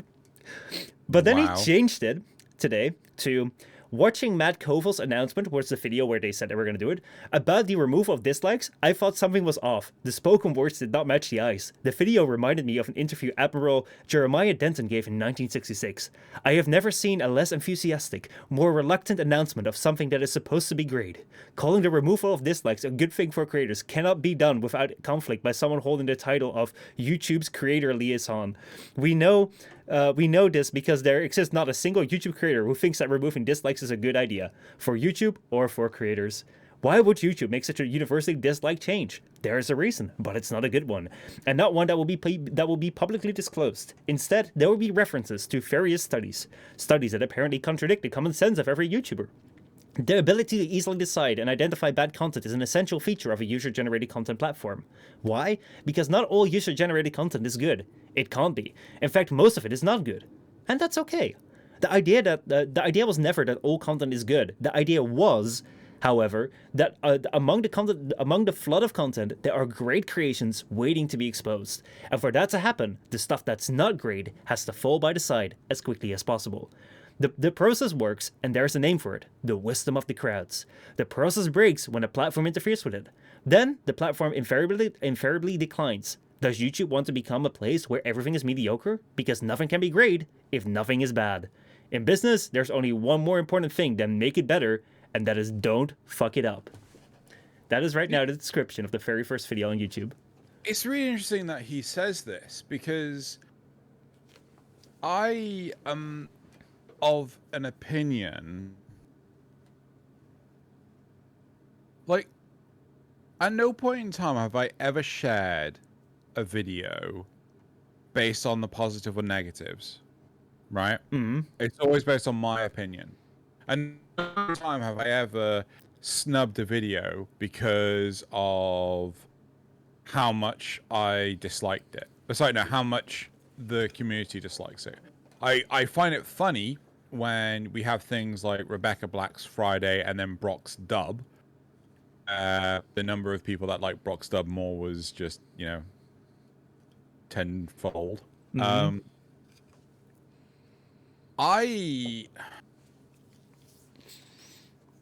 don't like the cynicism behind the whole reason. Like, so one of the reasons why people think that they're doing this is because they don't want people to downvote YouTube Rewind into the ground again.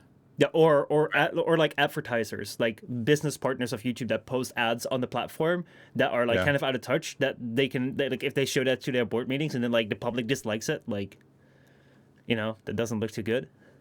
That's also but again, it's like, you gotta pick your battles here, right? Like, I don't. There's the number of people the number of videos on YouTube that I watch that are like tutorial videos, and they are absolutely trash, is really high. Right? It's like, I can't make out. Get your microphone out of your mouth. Get your dog to stop barking. Get your turn off the fan that's blowing on the microphone. I'm just glad that the number of tutorial videos that were just text based have dramatically diminished. Right? But again, the number of like God, that was infuriating as well. I don't. But those tutorial videos still had very high positive thumbnails. Sorry, likes. Yeah. Right? So what's the fucking point in the dislike button? So if I come across like a tutorial that I know is completely out of touch, I'll dislike it. I tend to like. I was actually thinking about myself, like, when do I actually dislike a video? It's actually not that often. It's like, unless like there is something massively wrong with the video. So I remember there was recently a video, like, sometimes there are videos by creators that I really like where I just hit the dislike because I think like I didn't like the video all that much, and I think it's helpful for them to kind of like see like, hey, this is something that I didn't like. So like there are some creators that like sometimes stray and like go a little bit too clickbaity or like a little bit too. I think Linus Tech Tips is one of those channels where they're looking for the metrics and they're looking at the metrics like, oh man, like maybe we should push for like a little bit more like mainstream clickbaity and stuff, and then they throw something in the title which they completely don't do. I'm like, okay, I like Linus, and like I will watch his videos, but I'll leave a dislike here just because like this is a little bit too much for me. And I know that like they look at these like ratios, and like you'll see like you also see that with the community where like basically like these videos where they sometimes like try and push a little bit too far, the dislike bar, like the dislike ratio will be a little bit higher, and then they're like in the one show like, yeah, we saw that happened, made sense, we changed it. Or I think Jack's Films recently had like YouTube originals where Jack's Films, I don't know if you know him, but he's like a really OG like YouTuber. He does like YI stuff where it's like he asks a question and then like his community responds, he reacts to community feedback, and like he's pretty much like mature in like the way that his community responds, and then like he responds back to it. And I did this YouTube originals, which was literally just like sight whistles and like, woo, so now just draw a funny character. Yeah, I drew pie, and it's like it was like literally Nickelodeon that you were watching. It's like, this is not Jack's Films, this is not like the content that like you normally make. This feels fake, this doesn't feel genuine. I'm gonna like dislike it just to show that like I don't like that direction. So I don't hit it all that much, but when I do, it's like either when it's like something that's horribly bad, when it's something that is like a creator that's like kind of like moving towards a direction where I'm like, yeah, I'm not a big fan of this, or when it's like absolutely out of touch, something like, well, like, I mean, like I dislike that YouTube announcement video, I dislike the YouTube rewind, I think everyone did, or when it's like a completely out of touch, like that Coca-Cola ad thing, which is like that they ran on Twitch, where it's like, I don't know if you've seen it, it's like a completely out of touch like esports ads where basically like someone is like mediocre. Oh god, the orc one. Yeah, someone like the entire premise of that ad is like a guy is participating in a high-class esports tournament. Like, it is actually being held in an arena. Everyone's watching. He's absolutely quite mediocre at the game. And, like, he just kind of, like, dies. And then he just, like, rage quits, grabs, like, a Coca-Cola, like, drinks it. And then, like all of a sudden, like, there's this magic with, like, this character. And then, like, and then he just, like, froze the game because, like, oh, everyone should be peaceful. So, like, he literally, because he, like, died, he rage quits, then he froze the entire game. And everyone that was watching there and paid good money to, like, see like the esports like champion of this game, they're just all like, oh, it's so magical. It's like, no, like this is actually the most, like, you don't know what esports is. If you look at this, you have no fucking clue. Like, this is so out of touch. And like pretty much like everyone from like, as far as I've heard, just absolutely hated it when it came to the gaming scene. People that probably like it don't really know much about game, like, oh yeah, that makes sense. And it was like downvoted to hell because it was like out of touch. It was garbage. It was so weird. I didn't get the esports motif in the slightest. I just got like this weird thing of like, even video game characters won't fight for like if you drink Coca-Cola. I'm like, it was such a weird message. I didn't get it. It was so dumb. It was literally esports because you had like commentators that were like talking about it. You had people that were live streaming the event and reacting to it. I was like, dude, the entire premise was that this was an esports event where like the guy drinks Coke, and because of that, like everyone is peaceful in this esports event. It's an esports event. Like, people are supposed to win. It's like, I don't know. It was so dumb. It's like, you're playing the Olympic Games, and like you're participating. You're running the marathon, and you like you fall down. It's like, oh shit. You like rage quit. Like, I'm done. You grab a Coke, and like all of a sudden it's like everyone just kind of quits, and they're just kind of like standing around like in the middle of like the marathon. They don't finish it. Like, hey, and everyone that's watching is like, oh man, that's good.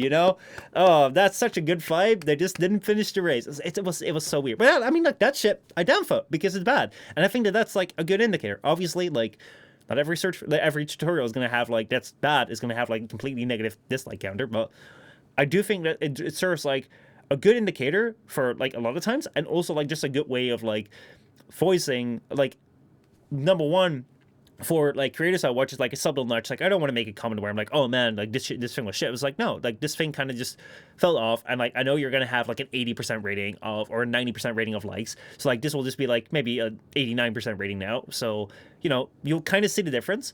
And if it comes back again, I'll leave a comment. Or when it's like, so like yeah. Okay, but if we look at the Coca-Cola advert Yeah. as an example, right? It doesn't matter that we can't see. At least this is. Help me out here, right? Mm-hmm. It doesn't matter if we can't see the dislike counter, right? Coca-Cola can still see the dislike counter. We both thought it was a tone-deaf, stupid advert. We both downvoted it. It doesn't matter that we can't see each other's count, but they still can. Actually, I disagree, because I think that on two parts. First of all, it's I don't know whether like when have I brought this up? I've brought this up in like several conversations. I don't know whether I've brought it up in a conversation with you or whether I've brought it up on like Sure. a stream. But basically, I think that one of the big problems that we're seeing when it comes to content creators right now is that it's a very isolating job. So like if you're doing this thing for a living, like you barely see anyone on like really in real life, because you're mostly like streaming or you're like making videos. And apart from that, like you're barely seeing anyone in real life that is like doing the same thing that you do. And because of that, you don't have this social check where it's like, let's say that we're talking like right now, or we're talking face to face, and I say something that's weird, like you're just gonna look up and be like, huh? What do you say, right? And I'm just gonna like get that cue from you. Where it's like, oh hey, you said something that was like weird. That was like, hey, you reacted to me like as though I said something weird. I probably must have said something weird. Let me go and like check what it was, and then see whether this is like, whether like this is right. It's like a social check, like social like balancing sort of thing. And like you don't have that with these creators, because they're kind of like isolated in their own little bubbles. Like a lot of times, like they're surrounded by people that will say yes to them, yes, yes, yes, yes, yes. So what you're gonna get is like they're gonna really reinforce a certain like if they have a point of view that they just get reinforced, like they won't have the social balances to like balance them out, or like if they're gonna think wrong about someone, and that's where drama gets like really be pushed up, because they don't have anything to like kind of like balance them out and be like, hey, balance a few, be like, am I the only one that's thinking this way, or like, man, that's kind of crazy. And I think that if you see a really out of touch tone deaf like YouTube rewind, or a really out of touch tone deaf advertisement, and you see this, like, holy shit, this sucks, and then to see that like you're not the only one, and like pretty much like most people that watch this were like, holy shit, this sucks. It's kind of like, okay, yeah, that's fine. Like it kind of like gives you a balance. It's like, I'm not the only one out here that thinks that this is really bad. And secondly, like the other point is like, this is a point that PewDiePie made, which I actually thought was like really good, where he said like that YouTube claimed that if for their experiment, like they found out people use the dislike button far less. It's like, yeah, I could have told you that as well, because if you're taking away like the function of something, of course people are going to use the tool less. If you're just going to make it not do anything, of course it's still going to show up to the creator, but like it doesn't really feel like you're making an impact. It's like I kind of stopped commenting on a lot of videos for creators, like big creators, because I don't think they're ever going to read them. I don't think anyone's ever going to read them. And like if I'm going to do something, I don't see the impact of it, why should I care? And I think that like a lot of people won't do it, because if I click a button and like it doesn't really show like a number changing, it's like it doesn't really feel like I've done something. And like that's the same thing which they did with like subscribe counters, like round them off so people don't feel like they haven't like an impact when they click on like subscribe, or more importantly, they wanted to like stop people like feel like they had an impact when they unsubscribe from a creator, because like people would kind of do that, like, oh, I'm gonna unsubscribe from this person that's being canceled because and it's like it kind of takes away agency that people feel like they have, and because of that, people are less likely to express what they feel, because they're just gonna be like, it's not gonna matter anyway.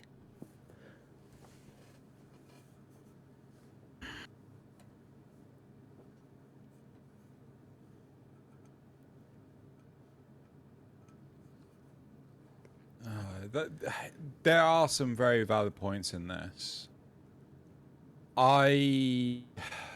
It's marginalizing the person. It's marginalizing the interaction. And So I get the value of involving everyone on, like, I think that one thing that also kind of rubs me the wrong way is that if you want to say, hey, it's not about like the impact a person has because it should be the same whether like it shows or not, then why are we showing likes, right? It's like if you don't want to show dislikes, why show likes? Because like it's kind of weird if you look at like YouTube Rewind right now. It's like this is why people are bringing it up. It's like right now it has 3 million likes against 19 million dislikes. If you see the 3 million likes in like a void, it's like, oh man, this video is really well received. If you see that compared to the 19 million dislikes, it's like it shows it different. And yes. it's like if you're willing to receive the praise but not the criticism, like that feels wrong to me. It's like I'm totally fine if you want to turn it entirely off. That feature's actually already in YouTube for a year, so you can turn it entirely off. Like I'm totally fine with that too. If YouTube were like, we're just going to turn this entirely off, I'd be against it, but I could understand it more than just like taking away the negatives. Like it's like that's weird to me. That you're just going to show like one side. No, I'm with that. You see, like, you know, I think the numbers are really important. Yeah, no, I agree with that sentiment actually. I hadn't even considered it because to me it was just like, well, what damage is it doing? But the second you put 3 million likes and you're hiding the 19 million dislikes, that instantly proves the problem. Yeah, and I needed that to understand. yeah, and like to me, like I understand, like I understand that like you've probably had that too. You know, you post the video, you get like 2 likes, you got 1 dislike, and like it kind of hurts, right? That 1 dislike. It's like, why did someone dislike this? That's when you were starting. You got no understanding of. Yeah. Like, God, one thing I bloody love is they tell me when in the video they disliked it. So no, I get where you're coming from. I get where they're coming from now. Well, like I understand that dislikes can hurt, but and like the thing which hurts to me with dislikes is like when I see that someone disliked the video and I don't know why. Because like if they could tell me in a constructive way, like, hey, I didn't like it because you're shifting your content to this way or shifting your content that way, then it's something I could do with. Is this a dislike? Like I don't know. But like I know that it can be like kind of like a bummer if you see that you get a dislike instead of a like, or like you get a certain amount of dislikes. And there's some videos where it's like, why would you dislike this? But like that's part of the reality of YouTube. And if your argument is like we're doing this for the mental health of smaller creators or just creators on our platform, I don't think like, and it's about like malicious attacks. It's like, first of all, like this is something that PewDiePie also brought up. It's like he was like, when did we ever see like a malicious dislike attack? It's like I can't remember. Like he said like when someone's canceled. Yeah, I'm sorry. Like fucking the Rebecca Black Friday thing. I swear people jumped on the bandwagon for what's the name of the Warcraft 3 Reforged. Like, So- you know, so like EA with the, So those are like cancel moments. yeah. So But people jumped onto that bandwagon. People didn't really need to go downvote Warcraft 3 Reforged into 6 feet under. yeah, but Right. So like those are like cancel movements. So it's like, what is gonna happen now if you don't have the dislike button? What are people gonna do? Like if a cancel thing comes up, they're gonna take it to the comments. And what hurts more if you look at mental health? A dislike or more and more comments that are like more visceral and more personal. It's like I think the comment activity may improve slightly. Like activity, not necessarily whether or not it's a positive or negative comment, but I think it'll improve slightly. But I think a large part of I don't like it when people aren't given an opportunity. So one thing I dislike is the downvote on Reddit. Right? I really cannot get behind the downvote button on Reddit, right? Because if some people don't like it, it gets downvoted, and immediately it falls off the front page. Immediately. It doesn't have a chance of hitting the front page. Where some people may, like, I've had this with the polls on 10 o'clock, right? If it's something that's not particularly popular, 10 o'clock is not a particularly popular podcast. If people, crap, I had a point. Downfall. I've seen it. I've seen it where people will say, no, I dislike this thing at the start of the week. Yeah. By the end of the week, when we start to record the next episode, it's actually 80% positive, right? And that is a part of the problem with the dislike button on Reddit. Maybe I'm taking that mentality and applying it to YouTube. Yeah, I agree with you, especially with like the post, like the way they order posts in what is it in Reddit, where it's like I remember I doing my first Reddit post and like I couldn't post it because it had like I had too little karma. I'm like, and how do I get karma? Like by posting. So I can't. I can't like it's on like there is a big thing like.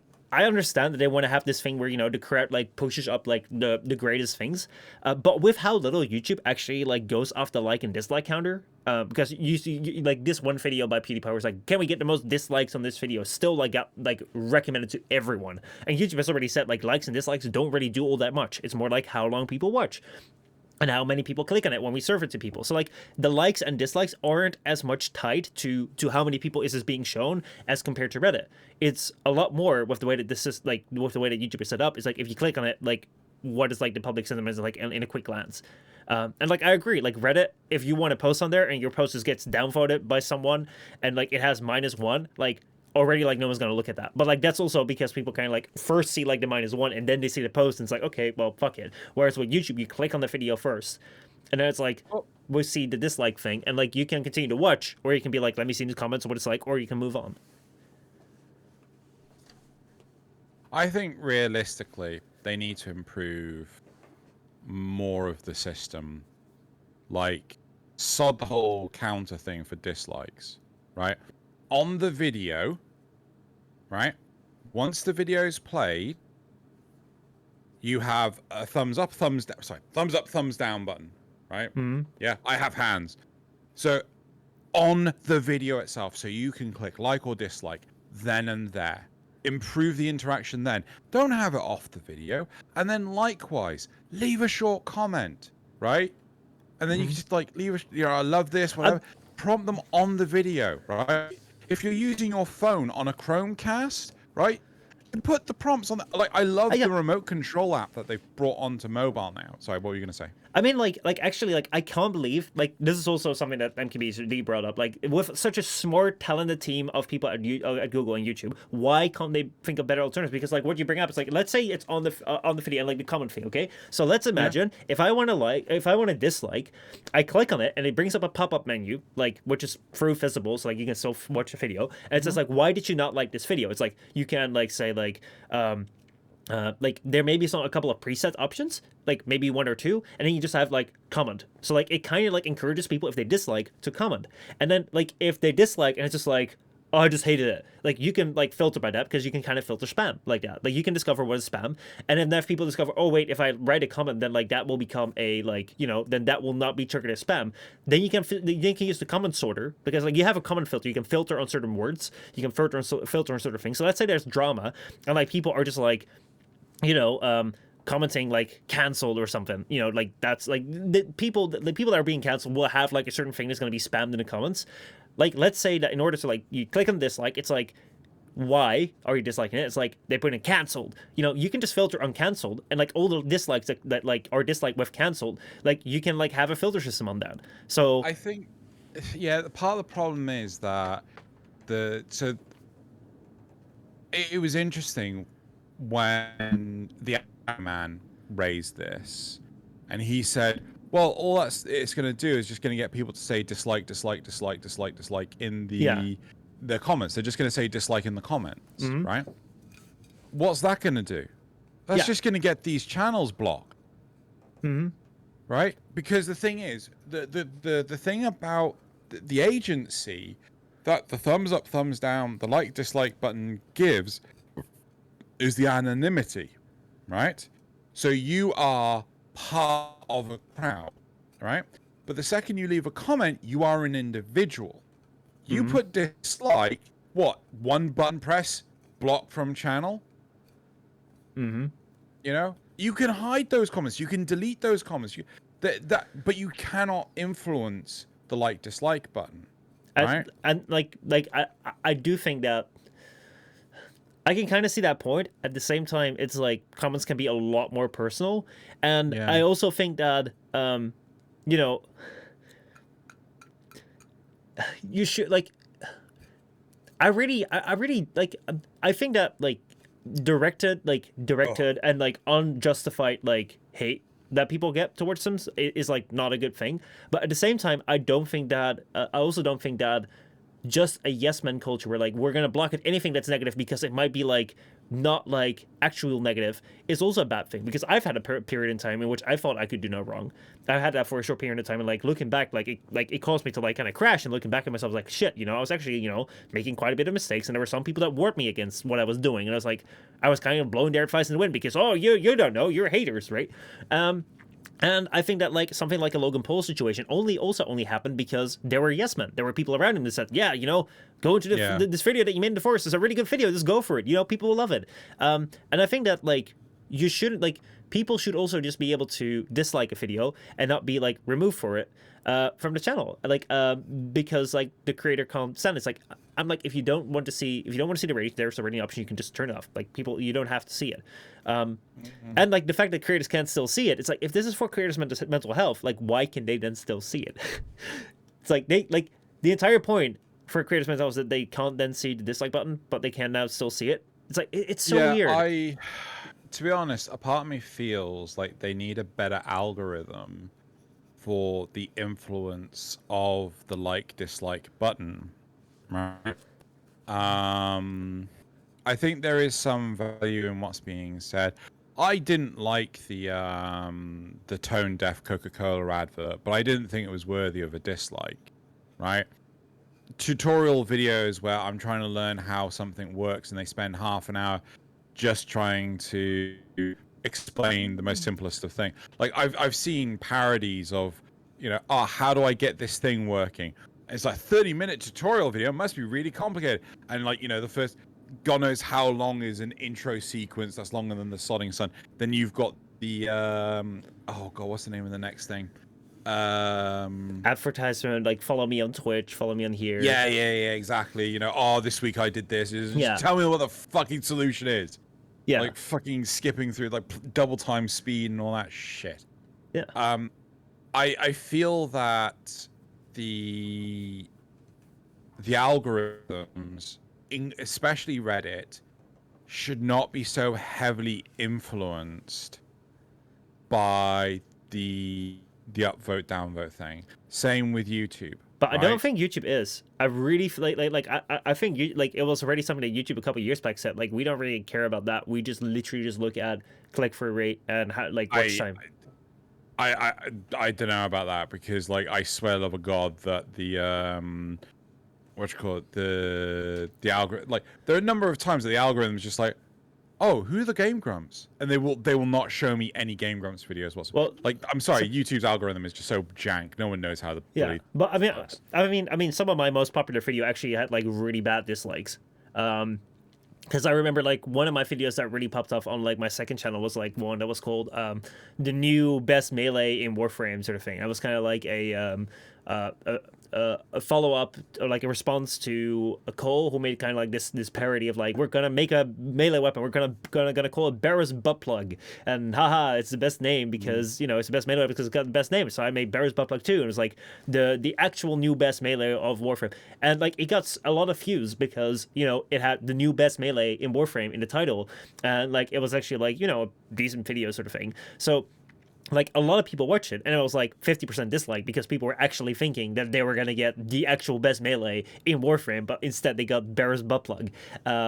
and they were probably not happy with that, which honestly, like, I could understand. And I was like, you know what, like, it's unfortunate they disliked it, that they didn't really see the joke, but I mean, like, I know that I made this as a joke, and like, I'm still 100% behind the video, but like, it's like the video still got recommended to heaps of people even though it was disliked, because like it wasn't necessarily what people were looking for, but because like the thumbnail, the title was fitting, and like it was only like later on revealed it was kind of like a what is it, you know, Bears Butt Plug, and it's like it was a good build, but it was kind of like not the best, that they probably watched for like 3/4 of the way and they were like, oh shit, you know.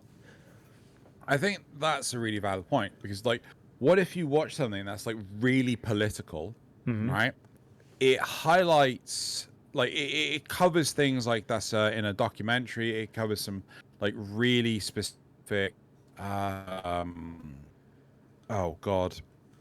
sensitive subjects, right? In the political Twitter sphere, right?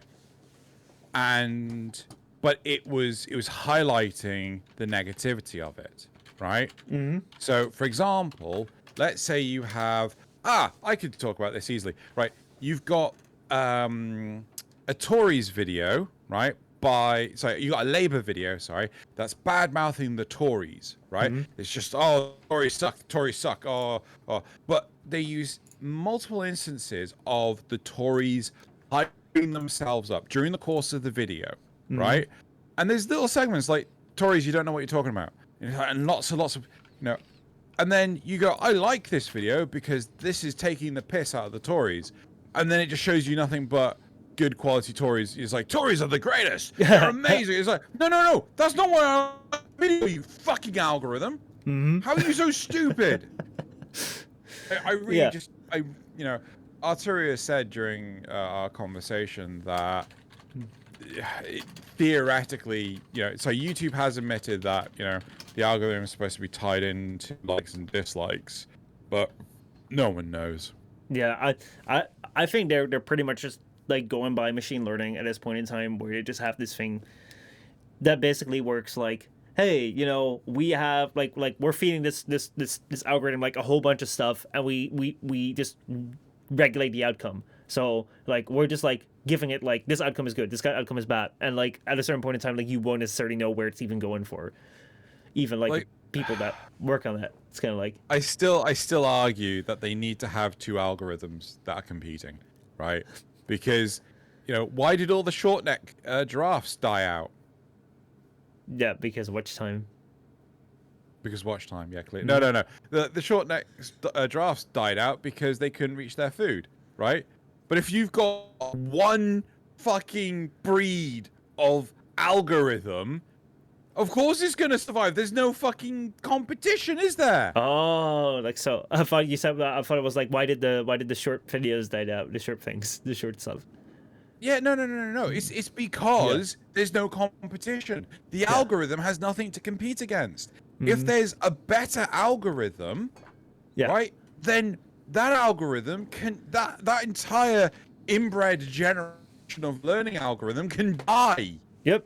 Actually, that would be a really good idea if you just had like two algorithms going on. But yeah, at the same time, that's also, I mean, like, YouTube could do that to themselves, just have two algorithms run. But at the same time, it would be so much better if YouTube just had a bloody competitor that was somewhat good. Then we wouldn't have these problems. No, like, in all honesty, I think they should just sack off the algorithm entirely. They should just base it on a learning model. They just made it way too complicated. So, like, one thing that I will give the algorithm like credit for is this. So I've actually been like for like a long time already been like posting to another video platform right now. So this right here, actually, like, hold on, where the fuck am I posting this? What the fuck am I doing? I'm doing something. All right. We'll never know. All right. Fuck. I don't know. Fuck. Okay. Let me take a look at what the hell is going on here. Why the hell this is showing my thing right here? That is so weird. I'm not even having that up. Why the fuck is that showing? Let me see what is this. It's not poll. And then you hear like really inappropriate noises. All right. Let me see. Media base. Why is it showing Firefox? It's so weird. All right. Okay. So now it should be all right. Okay. Cool. No, it was just showing like the back end of like the stream, which is off like another computer.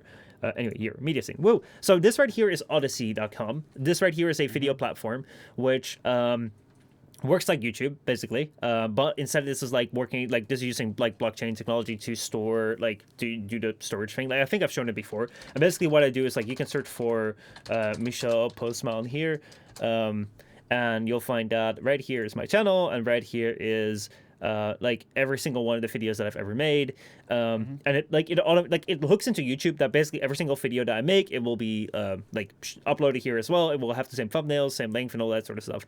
And the reason why I did this initially is because I saw that I think it was around the time that like Leafy got banned, and I was like, shit, if they're just gonna ban like a 5 million follower subscriber creator just like that, and like all of a sudden they could do it with me anytime. And basically, if that happens, I'll just lose my entire library, and I would hate that. And I would hate just like Cole around that time got banned, so I lost his entire channel, and like I was like, no, I don't want that.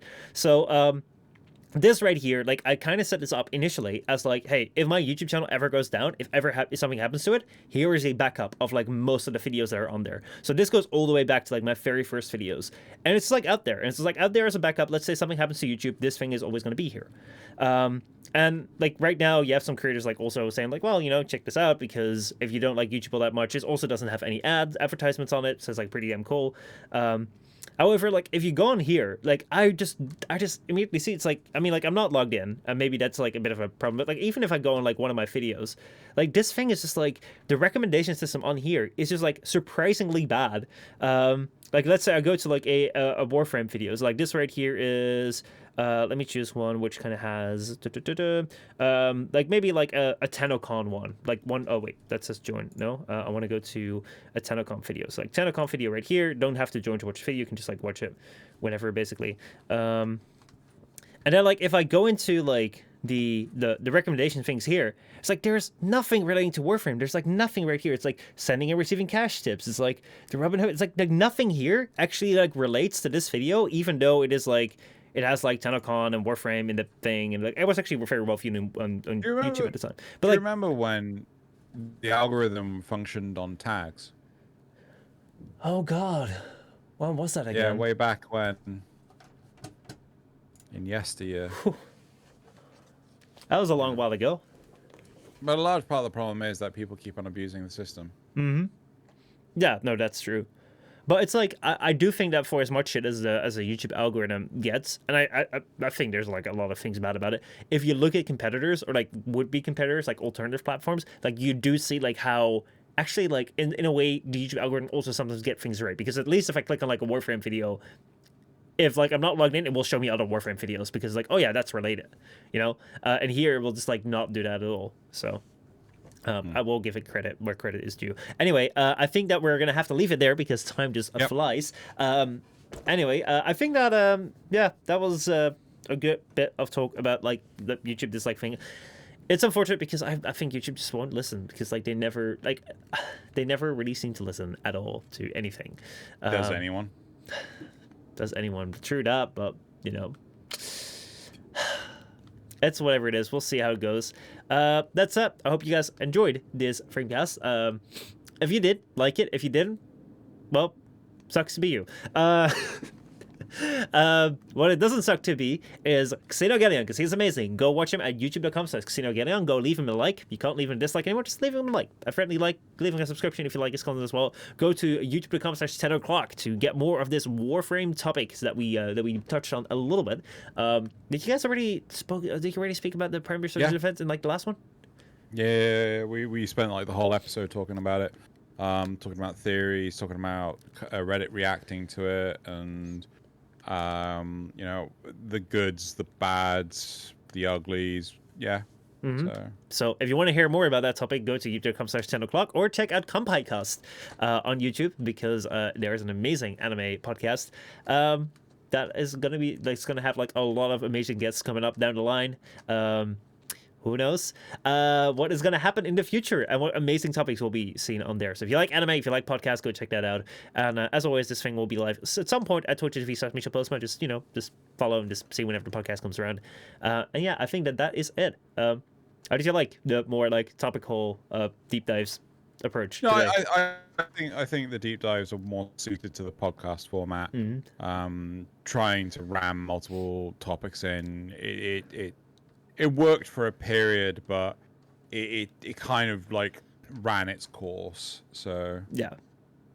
I'm liking yeah. this. I'm liking this a lot more as well. So yeah, that was a good one. I enjoyed it. So that's There it. we go. See you around. Have a good one. Bye. Goodbye.